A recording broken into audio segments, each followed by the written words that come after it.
and I'm willing to entertain the approval of minutes from August 6, 2020. I approve. I read them. Thank you for doing that. Okay, do I have a second? I'll second. I read them too.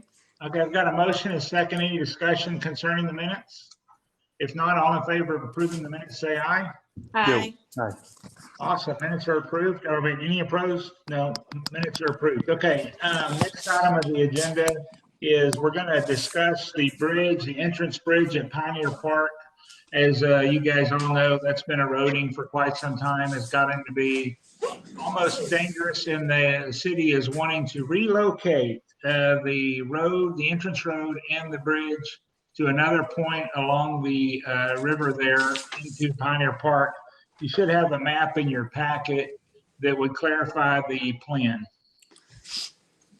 With it comes obviously the city determining if what impact that's going to have on the different activities that happen in that part of the park. And there's been some conversation about disc golf and probably the volleyball court and other things. But is there anybody from the city that wants to give us an update on that? I'd be happy to, Mark. Thank you for introducing it. So hopefully all of you can see. If you're on your phone, it might be too small to see, but Hannah shared her screen so that you can see the PowerPoint.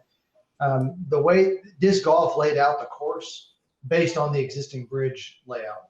So obviously there would need to be some adjustments of the course layout with the new bridge. So one of the items that I wanted for y'all to discuss and consider this evening is we have two options. We can opt to demolish everything you see on the existing. That all goes away. The bridge, everything goes away. We have a new bridge. And then disc golf relocates some of the tee pads. There's cost associated with it no matter how we do that. Or we ask that engineering go ahead and demolish all the asphalt leading up to the bridge. We install some bollards so that it becomes a true pedestrian bridge and nobody can go across it except for foot traffic. The problem with that is, as Chairman mentioned in the intro, it has issues. Obviously, if the bridge is stable, we need to be replacing. So we might have to go in and demolish it in a year. It might be 10 years. But staff didn't feel comfortable making that recommendation without your input. So, Chairman, does that give you enough of a background to go forward? Yeah, sure. I didn't know that I didn't know if there were any other activities that were being considered in the bridge decision. So the decision to place the new bridge has been made. It's really just what are we going to do with the old bridge?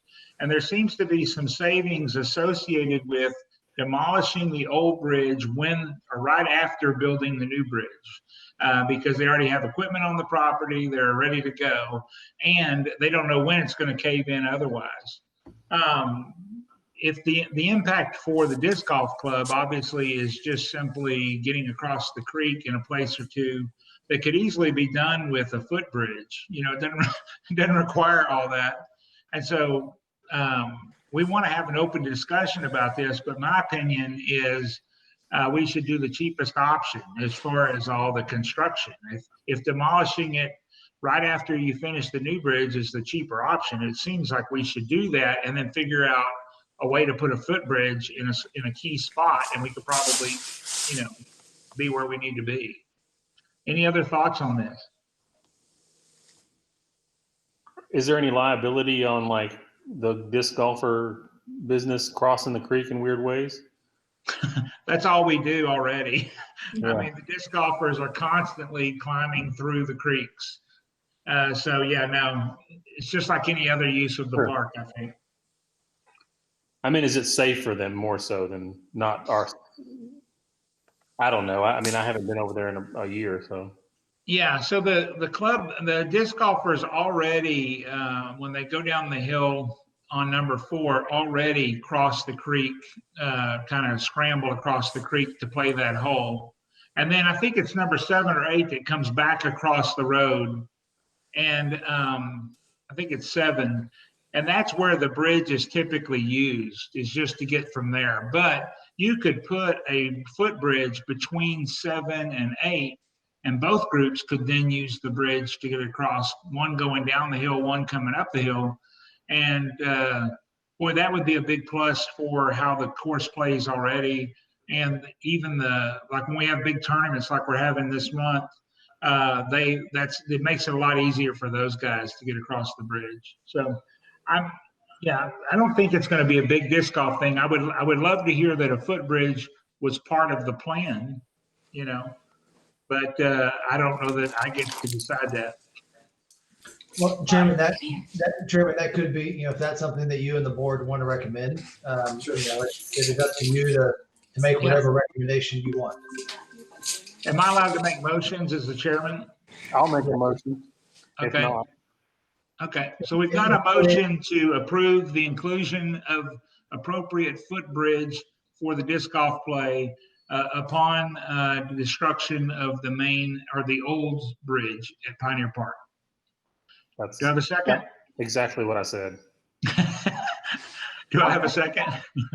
Okay, any other discussion concerning the motion concerning the footbridge? If not, all in favor say aye. Aye. Any Aye. opposed? Thank you. Okay, so still, Brian, you're looking for a recommendation or some input from the committee concerning timing of the bridge, right? I mean, you're wanting to hear that we're okay with destruction of the bridge upon completion of the new bridge. Is that correct? Yes, sir. That is correct. That was the main thing I was wanting to know today. And then obviously with your motion and your comments, what I'm happy to take back to engineering is proceed with this option that you just said, and then also find a location that we can at some point build a footbridge across. Excellent. Everybody okay with that? Any other discussion concerning the bridge and entrance? If not, we'll end the discussion on point 3. Point 4, discuss and consider concrete tee boxes at Pecan Park. Yes. I'm not really sure I know why that's on the agenda point. So why don't you help me with that, Brian? So yes, sir. We over the years we've been asked by disc golfers and just regular citizens, not just the crushers themselves. Hey, we have wonderful tee pads at Pioneer Park and the lake course, but we have just grass and sometimes mud holes at Pecan Park. We really want concrete tee pads like the image you see there at Pioneer Park. Mark can probably give you a better idea of the length and the width of those. But traditionally, we've had boards in the past that have said, no, we want to leave Pecan Park wide open for multi-use. And so it wasn't necessarily a staff decision to say no tee pads. One factor was cost. And then the other factor was a desire from previous boards to have open use for whether it was soccer, baseball, disc golf, picnics, what have you. But I also understood that I think most board members didn't know what the concrete tee pads looked like. So we included a couple of pictures so you had a better idea of what was being asked. Not that these would be built tomorrow, but so that we know how to answer that in the future when citizens ask. That was the question. A little background on that as well is that the Crushers have a tournament, one tournament a year right now. We're about to add a second and maybe a third tournament that brings about 250 disc golfers to play the courses. And we're the largest B-tier tournament in the country. And one of the problems we have is playing on a course without concrete or improved tee boxes is really not allowed in disc golf official tournaments, and that's what we have as an official tournament. And so we're kind of grandfathered in, but we would love to go ahead and meet the standard because as we grow, we're going to want to get more players to Nacogdoches to play disc golf and to spend the night and buy some food. So, I mean, it's something the club feels they need, even though we haven't been able to get it done so far. Does it impede the paths, or I'm thinking about right there along the creek? Would it be in the way of the path, or? No, the tee boxes are 5-10 feet off of the path. Could we get a map that would show where the tee boxes would be as far as a schematic of the whole park? Because I think that would be helpful in understanding the impact the tee boxes would have on the usage of the park. Yeah, and I think that's a great idea. disc golf has been played there for so long, and it is a highly trafficked park. A lot of people walking through that park, and it seems to work pretty well as the course lies. I mean, most of the tee boxes are on the perimeter of the park, not in the middle of the park, but there are a few in the middle. And I'm sure Brian has a map of the tee boxes, right, Brian, somewhere? Yes, I do. I'm not sure if I can pull one up and share it with you at this very moment, Chairman. If we can always put this on the next agenda. Yeah. We can have the map and some other images as well. Well, I'm hoping that all of our meetings don't start with a lot of disc golf, because I know that's something I'm interested in, but there are other things going on, and I don't want it to all be about disc golf, but here we are, so. And this was not by the chairman's. This was not the chairman's meeting. This was really staff. These were items that we needed to have discussion with you about. And it's also been my experience that the biggest concern of tee boxes is that they not impede mowing. We want to install them in a way that our mowers can continue. We have the best mowing parks department in the country, and obviously that's great for disc golf. So we don't want to do anything that would impede the mowing. So we need to put the tee boxes in low enough that they can run mowers. There's a map right there. So 4, 5, 6 run along the creek. Yeah. So Is there any concern with flood zones and all that with the area around the creek being able to make different changes to the slope and the terrain there by putting concrete? No, things like, you're thinking like a city staff, because we always have to think about flood zones and floodways. But surfaces that are flat like that, parking lots, are not an obstruction to flood zones or floodways. So those are acceptable constructions in that area. Okay. Have there been issues with mowing at the other parks with the tee boxes? Depends on which park. So the images that we had for you this evening that are flat, no, they're easy to mow over. Just think about putting a flower bed in your backyard, or your front yard or your side yard. That's an obstacle that you then have to move around or weed eat around. Because out of 21 tee pads at Pioneer Park, I would hazard to say less than half of them are ones that they can just mow straight over without having to do something else with. So anytime you put an obstruction, whether it's a tree, and I'm guilty, Dawn and I have helped install probably 1,000 trees in our parks. That's something else that takes up time. Mm-hmm. But at Pioneer, there's not really grass around the tee boxes. That might be different here at Pecan, and so the change in the height would be way more important at the tee boxes here at Pecan. Like at the lake, there's extreme slopes and not much mowing, and so it's not as big of an issue. But Pecan is more of an issue for mowing. I think that's a good question. We'd have to be careful how we install them. What other cons are there? Like, what are the cons of doing it besides mowing?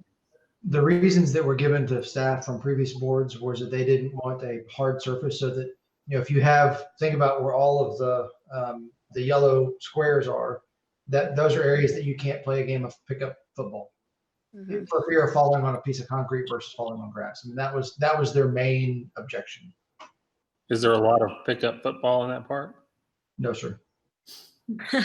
And the boxes are tucked out of the way. I mean, so like number 2, the tee box is fairly close to that fenced area where the weather stations are. I believe that's what's in there. And so that's not really getting used for open field play either. 3, the tee box is near the woods on the far side of the path, right? So there's nobody over there doing, so it's been kind of carefully planned to stay out of the way, other than a few key spots. Would it be, to maybe just do tee boxes in places that they're really necessary? Are there places, I guess, that like we're having more issues with the mud holes? Because I can totally see why that would make that not fun. And I've seen it myself. So maybe out in the grassy area, it's not such a big deal. It's not going to collect as much, and turn into such a mud pit. And so maybe they wouldn't need them there. Or do they all need to be that way for your regulation play? Yeah, that's the issue is it'd almost be worse to have some done and some not done. Okay.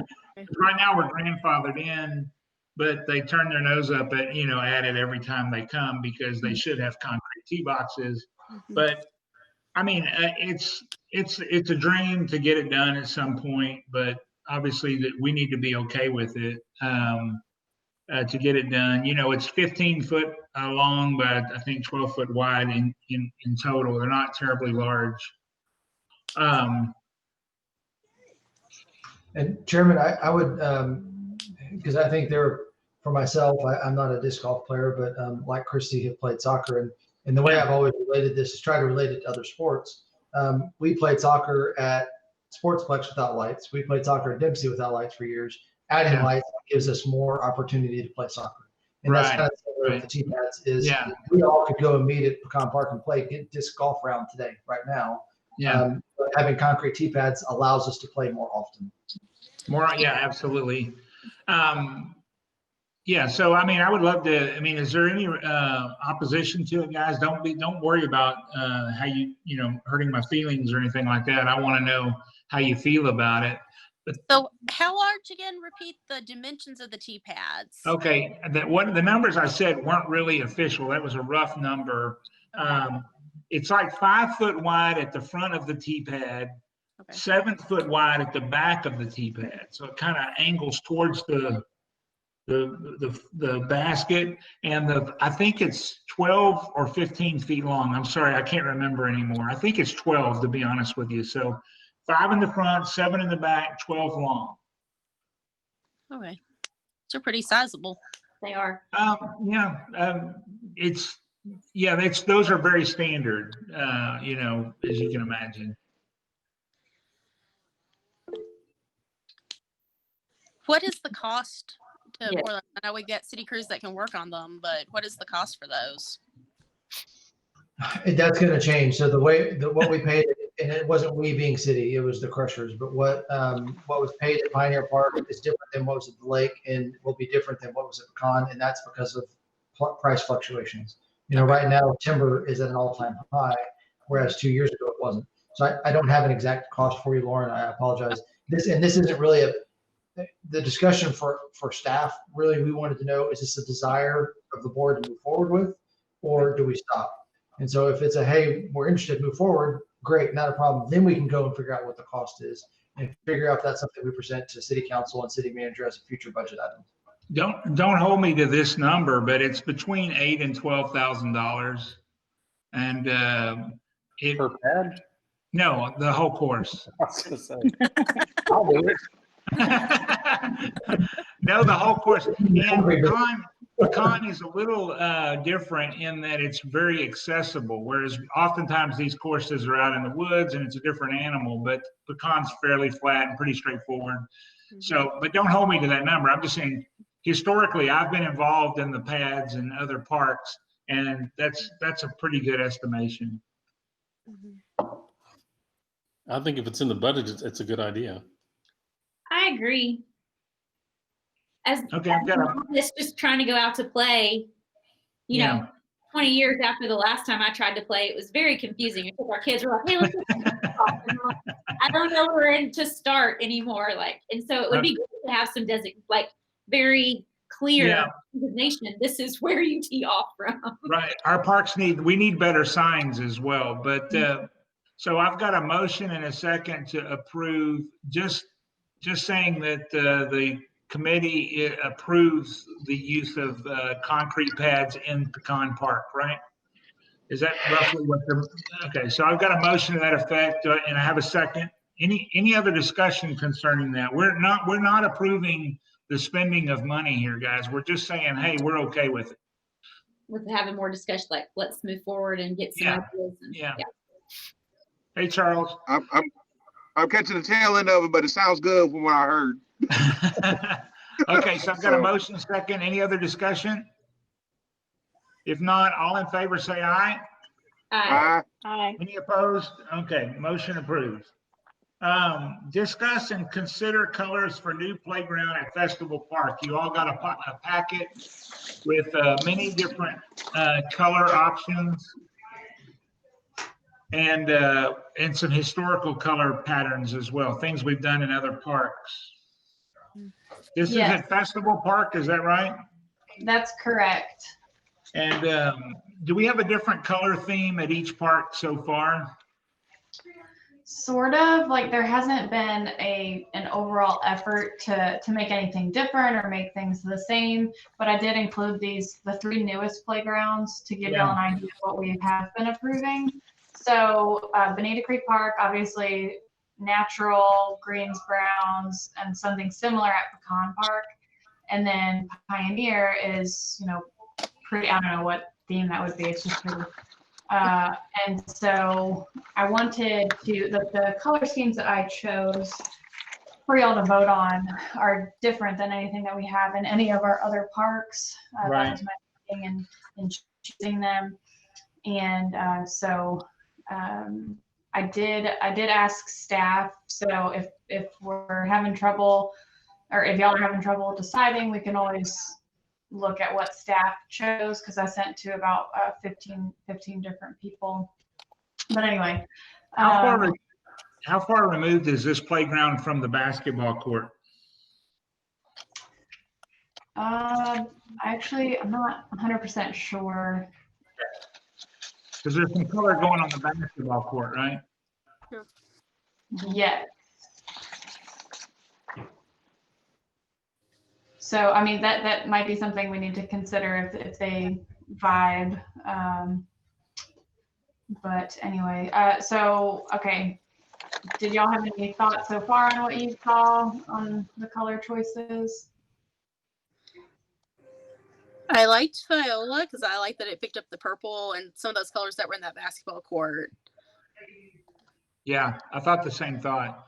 Is our local artist doing any sculpture? I'm not. I mean, I can if I get. I think I might have to get off the board. So it's win-win. Yes.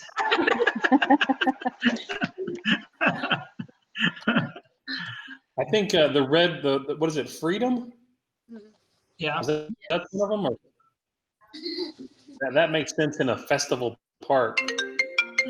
But sorry. I think the purple would look good with the other things. But what do I know? Art is all subjective. Yes. Okay, well, just for y'all's reference, this is what staff chose. So they liked Freedom, so the red, white, and blue, and then Viola, the purple one, was their second choice. Wow. And this is the basketball court, and I didn't even think about marrying the two. So that is. Well, a if good it was point. across the road, I wouldn't worry about it so much, but they are sort of close together. Mhm.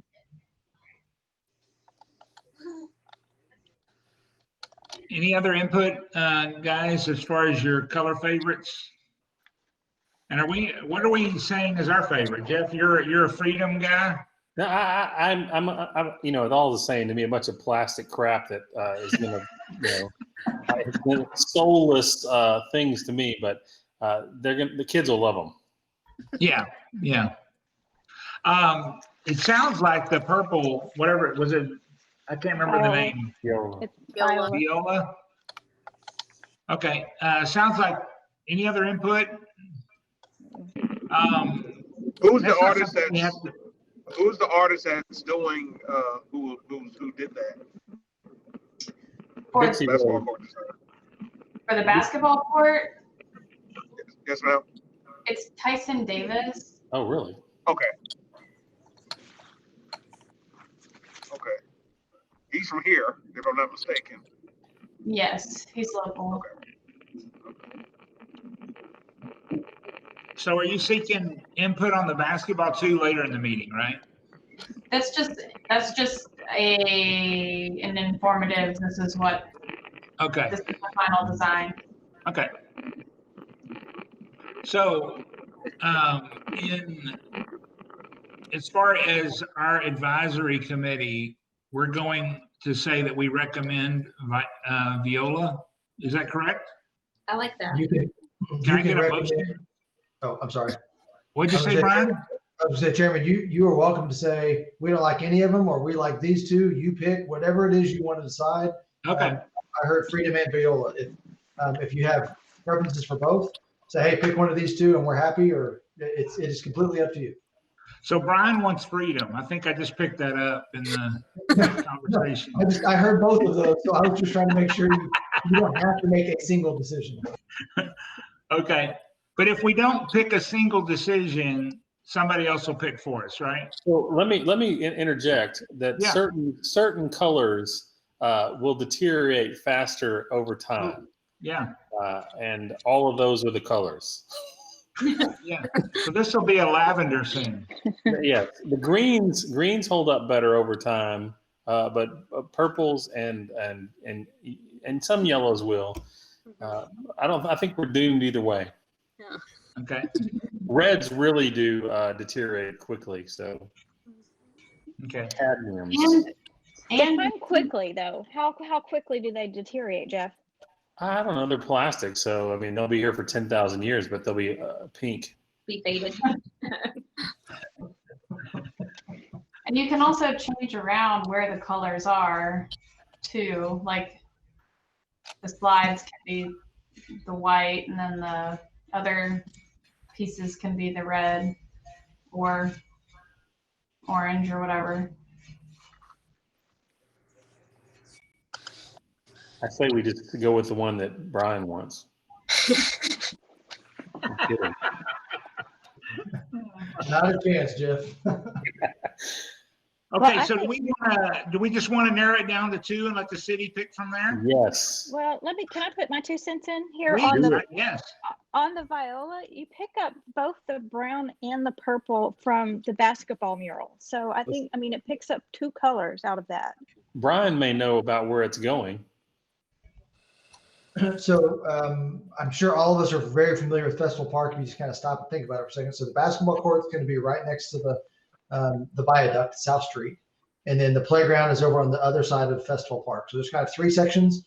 There's the basketball court side, which is by South Street, the middle, which is the big pavilion, and then the left is where the playground is. Ah, So okay. You won't really see one from the other, but they're in the same park. So I mean, it makes But you- sense to tie the two together.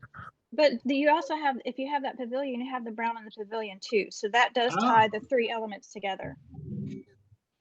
And the purple is a nice nod to, SFA. oh, that's right. It's SFA. I forgot. I think it's more of an orange than a brown. Just So reading the instructions, the description on the viola, it's charcoal posts, purple plastic, purple shades, orange accessories, and brown platform. So it picks up both the brown and that orange too. Sounds like purple. Okay, I make a motion. We pick purple. wow. Okay, I've got a motion to pick purple. I'll second. Second that. We got a motion and a second to pick viola. Any other discussion? In your If face, not, Brian. go ahead. All in favor of the motion, say aye. Aye. Any opposed? Great, we picked the color. Okay, facility improvement needs and future budget process. This is, Chairman, this is more of just as an FYI type thing. And for going forward, as each of you as board members, committee members think of things, don't wait till the next meeting. It's perfectly acceptable. In fact, we prefer if you shoot us an email, send us a text, stop by and tell us whatever. If you see something in a park or you think of something that you would like to see in one of our parks, or if you're in a different city and you see something, hey, I would love to have, let us know. But as going forward, we have a new city manager. Mario Canizares started roughly 2 months ago. And our budget process historically, and historically since I've been here, is much different than the way it's going to be going forward. Everything we do now is really going to be results driven. For instance, if our parks master plan was kind of filed and stuck on a shelf because it wasn't something that was being considered for future budget. Now it is a main tool. So if we have things like the disc golfers, when they talk about how many people they bring into town and how many heads they put in beds, that's that's something council will hear about and not just the city manager. So historically, staff would make presentations to the city manager, and then he, by charter, has to present a balanced budget.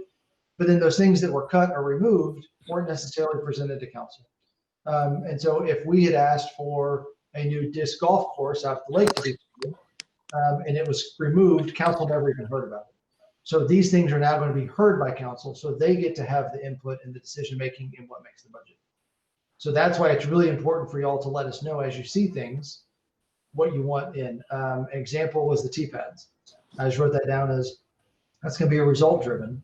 If we end up funding the T-pads, and then we see an increase in tourism during this disc golf tournaments, there's a result. So there's a concrete thing that we can report back to them. Top on our list is the softball complex, which is top on the parks master plan list. The city manager and I have already sat down and we've talked about it. He understands that that's one of the top priorities. He wanted to know if council had heard about it.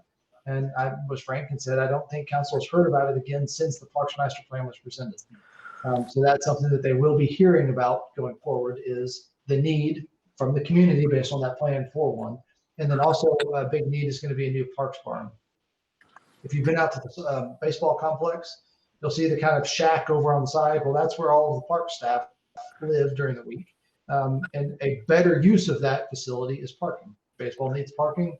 The park staff need a new barn. Why don't we kill two birds with one stone? So that's where we're headed in the future. And this wasn't really obviously we can have a discussion, Chairman, but it was more, we just wanted to make sure you were aware of how we were proceeding budget-wise in the future. Thank you. Anybody have any discussion concerning the master plan or the budgeting process? If not, let's move on. Receive report on recreation activities. I'm going to start this one out and then Vicky's going to take over. I just wanted to make mention at the very top of the report. Last time I pulled the report for fiscal year to date and I did it wrong because Vicky was gone. And so it was more than what it was because it included things before there were refunds. So anyway, that was wrong. This is the correct number, the 91,000. And that's our fiscal year to date revenue. And then as Brad just mentioned, we have a new city manager. Our new fiscal year started today. We have a whole new pot of money. However, due to COVID and uncertainty about how much money we would have, they just rolled over the same budget from last year. And so we've done it once, and so we're working with the same pot of money this year. And again, that's just an FYI. And then finally, the library is reopening on October 5th. A lot of people are, I can see Lauren is excited about that one. We've had a lot of pressure from the public to reopen because people, they want to browse the stacks. And so it's still not going to be the same as what it was.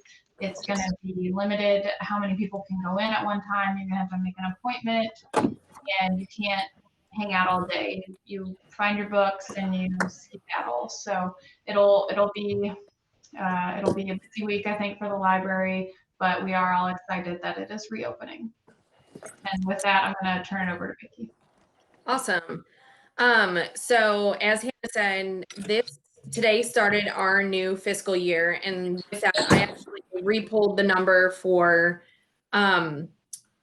this past fiscal year of what revenue we brought in, and obviously COVID had a big impact on what we brought in, but we ended up with 93,847, which honestly is better than what I was expecting.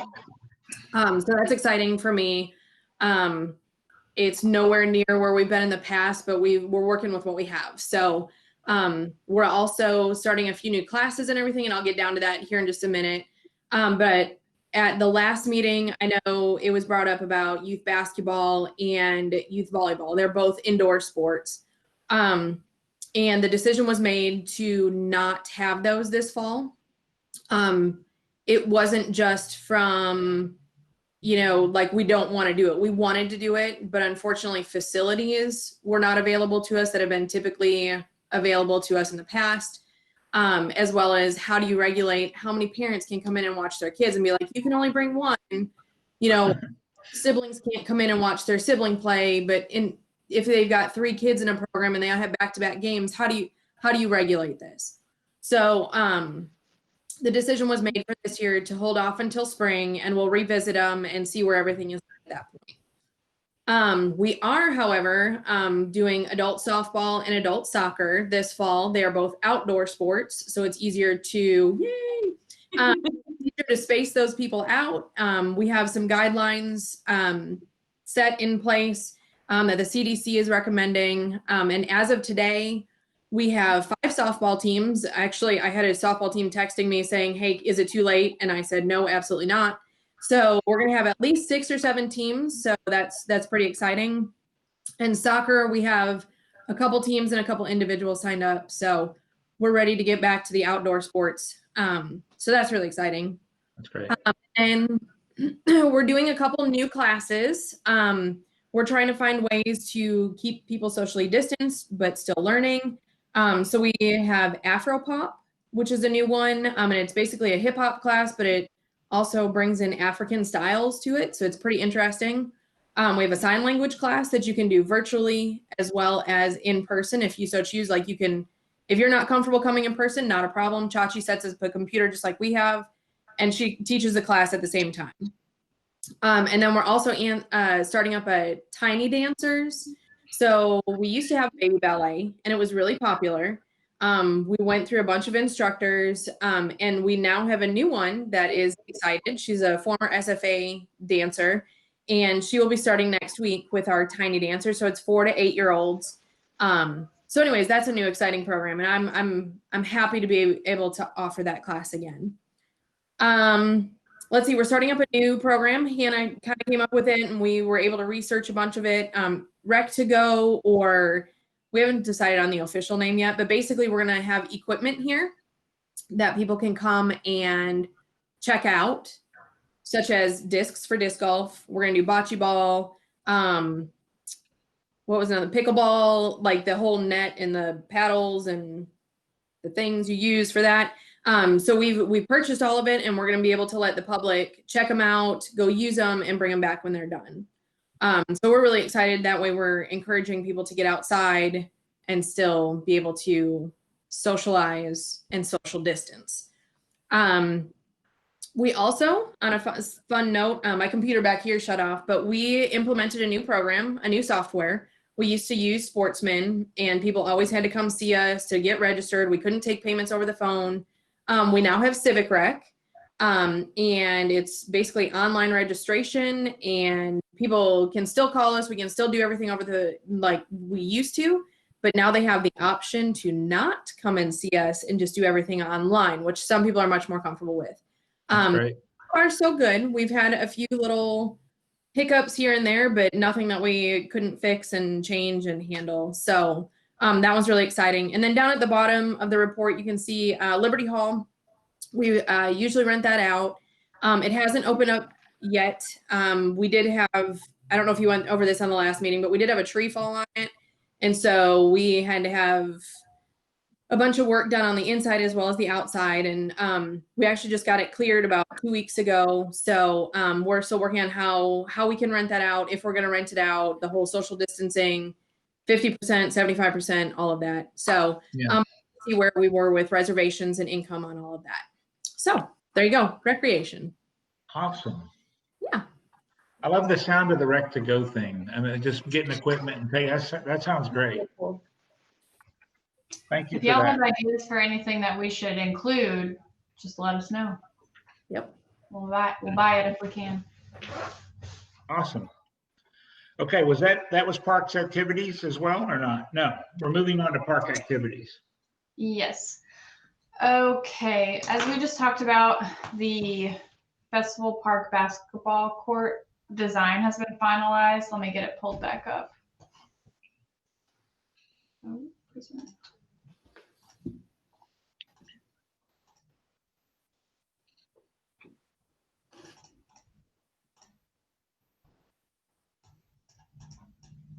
All right. So that's the design, and this was a result of several things sort of coming together. We had applied for, city staff had applied for some grants to do this very thing in an effort to bring more public art into our parks, which is something that's part of our master plan. And we were unfortunately denied for the grants, but then this Tyson Davis contacted us wanting to do a mural on a basketball court. And with the addition of the communications department to our division, we had new money to play with. And this is an advertising type of project, so we could use communications money for it. That's why you see the Nacogdoches logo featured fairly prominently. And so Tyson Davis, he did the mural on the side of Johnson's Furniture, and he really wants to sort of put forth a message of unity, and that's why the hands. That's sort of what that's. I don't know. I can't talk about art. Jeffy, you should probably do this. And then, so for future ones, he wants to do this at additional parks. He wants to do Ritchie Street Park and McCrimmon, and he wants it to be a community effort. So, using volunteers to do the work and all that. So it's going to cost less than $3,000. We're working on the final budget with him, but we're happy to see this finally coming to fruition. Okay. Any questions about that? What does that do to the playing surface? That is a great question. I'm trying to remember. It was something that we talked about when we were applying for the grants. Like there's special paint that you can use, I believe. Is that wrong, Brian? Nope, you're absolutely correct. And this is actually something that's been done at many basketball courts, across the United States. And Tyson currently lives in Austin and has done several of them for Austin Parks and Rec, and has sent pictures of the ones they've done there. So, Mark, in some cases, Chairman, in some cases, like McCrimmon Park, the surface is too slick, and we can actually improve the playing surface by adding a certain type of paint with a little bit of grit, not like sandpaper. But right now, if there's any moisture, a heavy dew, you step on it, it's like an ice skating rink. So it'll improve the surface in the end. Okay. All right, and then I'm going to talk about disc golf more. We replaced the baskets at Pecan Park, and as soon as we posted about it on Facebook, we got messages, calls, comments that, what are we doing with the old baskets? Well, there's a course that's being developed at Lake Nacogdoches, so that's where they're going to be reused there. We try to do that with everything that we can. Playground equipment, anything, we will reuse it. And as Mark was talking about, there's a disc golf tournament coming, and it's this month. Sorry, it's October. The Nacogdoches Open, and I believe they were sold out. 252 registrants. So that's a lot of people coming in. Some people are local, but that's a lot of people coming in and spending money here. So that's a good thing. And I will say, all of the disc golf people are so appreciative, and they always say thank you, and they talk up the city. So Mark, thank you, and to all of the fellow disc golfers. Yeah, you guys do a great job. Yeah. Okay. And then finally, you may have seen some of this on social media or elsewhere. We got a grant to purchase hotspots in order to put them in the parks and other city facilities so that children can go and access the internet so that they can do homework. Because obviously, internet is a huge issue here. Reliable internet is a huge issue here, especially in the rural areas. And so, as you saw in the packet, we did the Bonita Creek Festival, Maroney, Mill Pond, Con, Pioneer, Robert McCrimmon, and then the soccer complex. We tried to put one at Ritchie, and we couldn't get a good signal because we couldn't find a good place to put it. And then also there's one at City Hall. Here at the rec center, you can access way out into the parking lot. And then the police department and Liberty Hall. So I've definitely seen people using them parked outside the pavilions, things like that. And there's a little yard sign it's displayed where you can see it so that you know that there's wireless there for them to access. And then we were able to bold the disc golf updates on our master plan priority list since we're checking off some of those projects.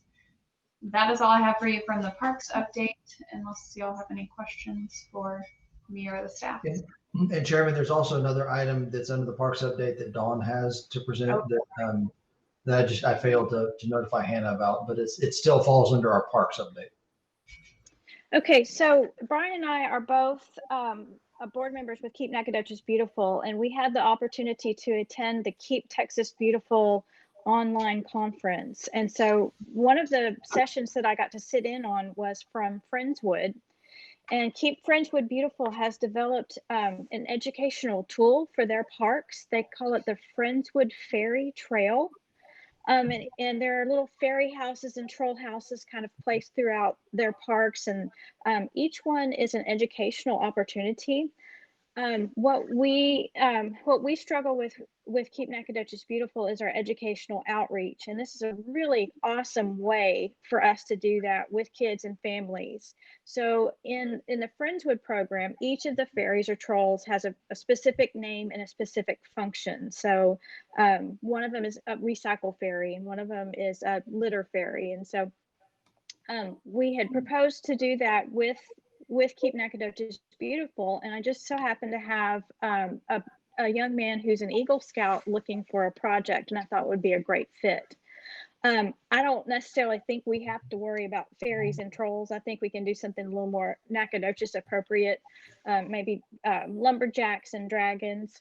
Friendswood has done a really great job of, they made an app, they made a map. And so the families can go around to the parks, and obviously we're not limited to one park. Maybe each park could have a theme, but you can take your phone and scan a code and learn about each one of the fairies. And in turn, you actually learn something about beautifying your community. So we're hoping to kind of get that push forward. That's cool. Yeah, I think it's really neat. I'm going to send a link to the Friendswood program to Hannah so she can send it to you all, and then I'm going to send a link to the presentation from Keep Friendswood Beautiful so that y'all can watch and kind of see how they work through their process. Yeah, that sounds awesome. And Chairman, oh, I'm sorry. Go ahead, Lauren. Oh, I just said it sounds great. I'm driving right now. And Chairman, that's a perfect example of what I was meaning earlier. When you see something, let us know, because we all have different inputs, and if every one of us on the committee and staff see one thing, we can make big improvements. And this is the type of thing that doesn't cost a lot of city finances. We can just help coordinate, and it benefits our park system. That's awesome. Anything else? If not, I believe we can adjourn. We're meeting second Tuesday of the month, right? 4 o'clock. Is that still true in 2 months? Thursday, yes. Oh, Thursday. I'm sorry. Tuesday's a different meeting. The first Thursday of the month. So our next meeting. Okay. I'm messing. I'm confusing this with another meeting. So first Thursday. Okay. December 3rd. And guys, be sure to communicate with the staff as far as ideas or things you need on the agenda. Give them as much notice as possible, and that way the communication can be a little easier. But I do appreciate y'all all being here, and the meeting is adjourned. Thank you. Take care. Have a good day. Good to see you guys. You too. Thank you. Bye. Thank Later. you.